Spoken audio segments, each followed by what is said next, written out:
உங்ககிட்ட ஒரு நிஜத்தை சொல்லட்டுமா? படிக்கணும்னு நினைச்சு புத்தகத்தை திறக்கும் போது வர்ற அந்த தூக்கம் இருக்கே, அது உலகத்திலேயே ரொம்ப கொடியது. சரி, ஒரு 10 நிமிஷம் தூங்கிட்டு அப்புறம் படிக்கலாம்னு நினைப்பீங்க. ஆனா கண் விழிச்சு பார்த்தா விடிஞ்சிருக்கும். இதனாலேயே நிறைய தடவை நீங்க குற்ற உணர்ச்சியில அழுதிருப்பீங்க. கவலைப்படாதீங்க, இது உங்க தப்பில்ல. உங்க மூளை உங்களை ஏமாத்துது. அதை எப்படி ஜெயிக்கிறதுன்னு இப்ப பார்ப்போம்.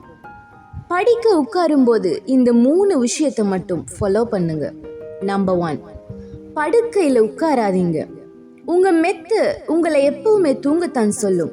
ஒரு சாதாரண நாட்காலியில நேரா நிமிர்ந்து உட்கார்ந்து படிங்க.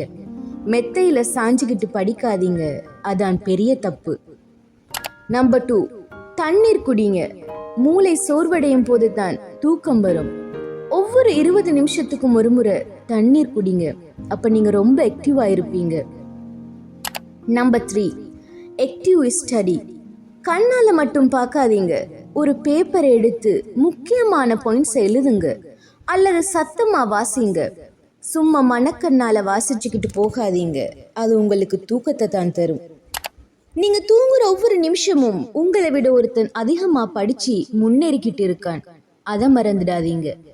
உங்களை மதிக்காதவங்க முன்னாடி நீங்க ஜெயிக்கணும்னா இப்போ நீங்க உங்க தூக்கத்தை ஜெயித்து தான் ஆகணும்.